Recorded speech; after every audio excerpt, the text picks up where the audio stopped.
بسم اللہ الرحمن الرحیم اعوذ باللہ من الشیطان الرجیم بسم اللہ الرحمن الرحیم۔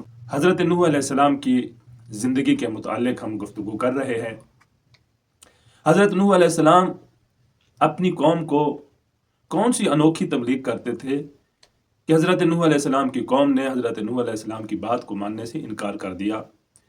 حضرت نوح علیہ السلام کوئی انوکھی تبلیغ نہیں کیا کرتے تھے، بلکہ حضرت نوح علیہ السلام خود قرآن مجید ارشاد فرما رہا ہے کہ صبح شام اپنی قوم کو جو منکر خدا تھی، جو دوسرے خداؤں کی پوجا کرتی تھی، دن رات ان کو دعوت حق دیتے تھے، حق کی تبلیغ کرتے تھے، خدا کی طرف بلاتے تھے۔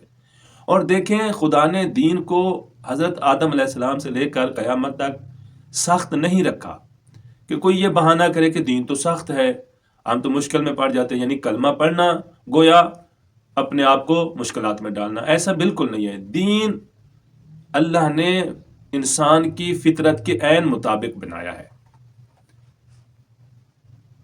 یہ نماز، روزہ، یہ جو چیزیں اللہ نے رکھی ہیں، یہ انسان کی زندگی میں، انسان کے ظاہری وجود کے لیے بھی مفید ہیں اور آخرت کے لیے بھی مفید ہیں۔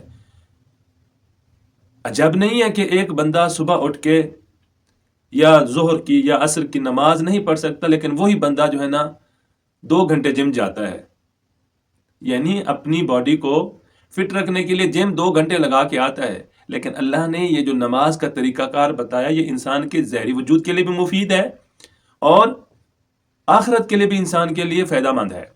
تو دین مشکل نہیں ہے کہ حضرت نوح علیہ السلام نے کسی مشکل دین کی طرف لوگوں کو دعوت دینا شروع کی اور لوگوں نے انکار کر دیا۔ ایسا بالکل نہیں ہے، بلکہ حضرت نوح علیہ السلام عام فطرت، جو دین انسان کی فطرت کے عین مطابق ہے، اس دین کی طرف دعوت دیتے تھے۔ لیکن قوم کی لج بازی یہ تھی کہ حضرت نوح علیہ السلام کی بات کو ماننے کے لیے بالکل تیار ہی نہیں ہوتے تھے۔ اپنی اولاد کو، اپنی نسلوں کو حضرت نوح علیہ السلام کی نشاندہی کرتے تھے کہ اس بندے کو یاد رکھو، اس کی کوئی بات نہیں ماننی۔ حضرت نوح علیہ السلام نے 850 سال بعثت سے پہلے زندگی گزاری ہے، یعنی جب نبی مبعوث ہوئے تو حضرت نوح علیہ السلام کی زندگی 850 سال تھی، اور 950 سال حضرت نوح علیہ السلام نے دن رات قوم کو تبلیغ کی، دن رات۔ پھر 2 سال مزید کشتی بنانے میں لگ گئے حضرت نوح علیہ السلام کو، اور طوفان نوح کے بعد حضرت نوح علیہ السلام نے 500 سال زندگی گزاری۔ تو اس حساب سے حضرت نوح علیہ السلام کی زندگی ہوتی ہے 2500 سال۔ دیکھیں، ایک شخص، ایک اللہ کا نبی 2500 سال یا 2500 سال زندگی گزارتا ہے۔ کام کیا کرتے ہیں؟ کام صرف قوم کو دین کی تبلیغ کرتے ہیں، دین کی ترویج کے لیے صرف کرتے ہیں، اور قوم ہے کہ ماننے کا نام ہی نہیں لے رہی، بالکل ماننے کے لیے آمادہ ہی نہیں ہے۔ تو کیا وجہ ہے؟ کیوں قوم ماننے کو راضی نہ تھی؟ اس کی وجہ یہ ہے کہ جب انسان اپنی خواہشات میں گھر جاتا ہے، خواہشات کا قیدی بن جاتا ہے، خواہشات میں جکڑا جاتا ہے، تو پھر اس کو کسی چیز کی توفیق نہیں ہوتی۔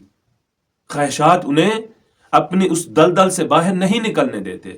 کیوں اہل بیت علیہ السلام نے فرمایا ہے کہ خواہشات کو اپنے پاؤں تلے روند کے رکھو، خواہشات کے تابع نہ بنو، کیونکہ خواہشات انسان کو ایسی حد تک لے جاتی ہے کہ انسان اپنے سگے بھائی کو قتل کر دیتا ہے، انسان اپنے والدین کو قتل کر دیتا ہے۔ آج دیکھ رہے ہیں آپ زمانے میں جائیداد کی خاطر، زمین کی خاطر، چند روپیوں کی خاطر اولاد اپنے والدین کا قتل کر رہی ہے۔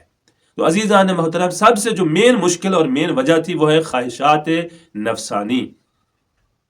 اس کو ہمیں کنٹرول کرنا چاہیے، ورنہ یہ ایسی خواہشات نفسانی انسان کی زندگی میں اثر چھوڑتی ہیں کہ انسان نبی کی بات، انسان امام کی بات ماننے کے لیے تیار نہیں ہوتا، امام کی بات کو ماننے سے انکار کر دیتا ہے۔ السلام علیکم ورحمۃ اللہ وبرکاتہ۔